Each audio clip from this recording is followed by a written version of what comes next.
In our previous lesson, we very briefly described how programs get stored in computers' memory and how they get executed, and then we drew analogy between learning a natural language like English and a programming language like C.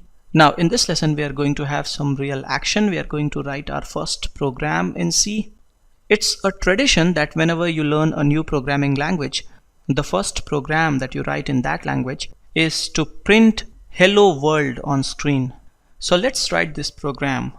The first thing that we will need is an editor in which we should be able to write our program. What I will do is I will not use any special editor. I'm on Windows machine, so I'll just open Notepad, and if you are on some other system like Linux or Mac, you can open an editor of your own choice. And now I can start writing my program. The first line that I will write in my C program will be this: £, and then include, and then this less than sign, and then stdio.h, and then you have a greater than sign, so stdio.h is within angular bracket. Things are case sensitive here, so make sure you write everything in small letters, lowercase letters. This line is saying that I want to use the functionalities of a C library that we call standard input and output library, or just stdio.h. I will come back to explaining what a library is. I'll just move on for now. The next line that I'll write is int, then space, and then I'll write main, and then I'll open a parenthesis and close a parenthesis, and then I'll go to the next line and type an opening curly brace, and then on the next line I'll type a closing curly brace. We will write this much of code in all our programs. This is basic skeleton, and now I'll quickly explain what we have really done here. A C program is organized in entities that we call functions. You must be knowing of functions in mathematics. Let's take example of a mathematical function. fx equal x square is my function. You can imagine a function to be a box that will take something inside and give back something else. It will give something else applying some rules. To this function fx equal x square, if we will give this function 2, it will give back 4. If we will give 5, it will give back 25. It will give back square of the number. You can think of a function in programming something like this. You can give a nice name to your function, and then you can define what all the function will accept inside it. Whatever you give to a function in C is called argument, and you can have more than one argument. You can have arguments, and whatever you get back from the function is called return. In our program, whatever we have written so far, these lines after #include stdio.h are basic structure of a function. First line of a function contains definition of the function. The first part in definition will tell you what the function will return. Int here means that the function will return integer, an integer.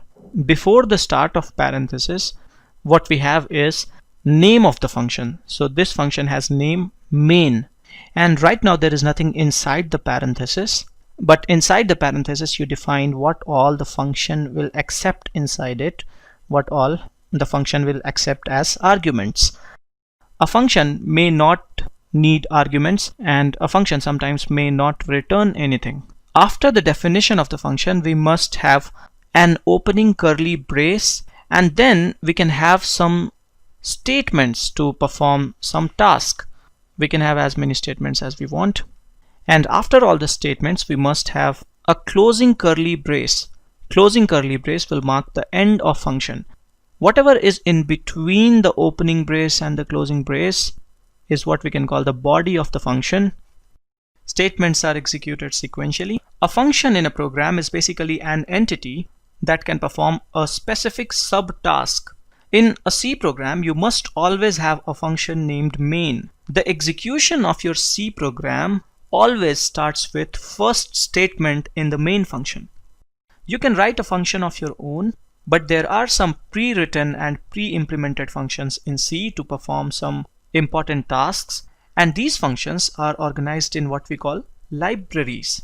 This first line #include stdio.h is basically saying that I'm going to use some functions that are defined in stdio.h library, which we also call standard input and output library. This library contains a function named printf that will print something. Now I'm writing a statement that will mean making a call to printf function. To call a function, you first need to write the name of the function. Then within parentheses, you must give arguments, if any. To printf, you can give argument like this. Within double quotes, write whatever you want to print. I want to print hello world. Every statement in C must terminate with a semicolon. It's a rule, so we have put a semicolon here. There is one last statement that we need to write and we will be done. Main is defined to return integer. To return something from a function, you use the keyword return, and then after a space, you write a constant or variable name that will contain the value to be returned. At the end of your main function, you must write the statement return 0. For any other function that is defined to return integer, if you would not have an explicit return statement like this, you will get error. But for main function, even if you will skip writing this return 0, your program will work. It is good to write this for the sake of consistency. Okay, so this is all we need to print hello world. Now what I'm going to do is I'll save this file. In the save dialog, select file type as all files and then give a file name something.c. I'll give file name hello world.c. So I just created a C source file with a program to print hello world. And now we need to compile and run this program. To compile, we will need a compiler. I'm going to use a compiler named GCC, which is a standard compiler for C. On a Linux machine, you do not need to install GCC. It's already there. On Windows, you will have to install GCC. You can check the description of this video for a link on how to install and configure GCC for Windows. I am on a Windows machine and GCC is configured for me. To compile using GCC, I first need to open command prompt in Windows. Press Windows plus R key to open this run dialog and type in cmd and then click OK. Command prompt will open for you. Type in GCC and press enter. If you get a message like GCC no input files, then GCC is configured for you. If you get a message like command not recognized, GCC is not correctly configured. Now you must be remembering in which directory you had saved your source file.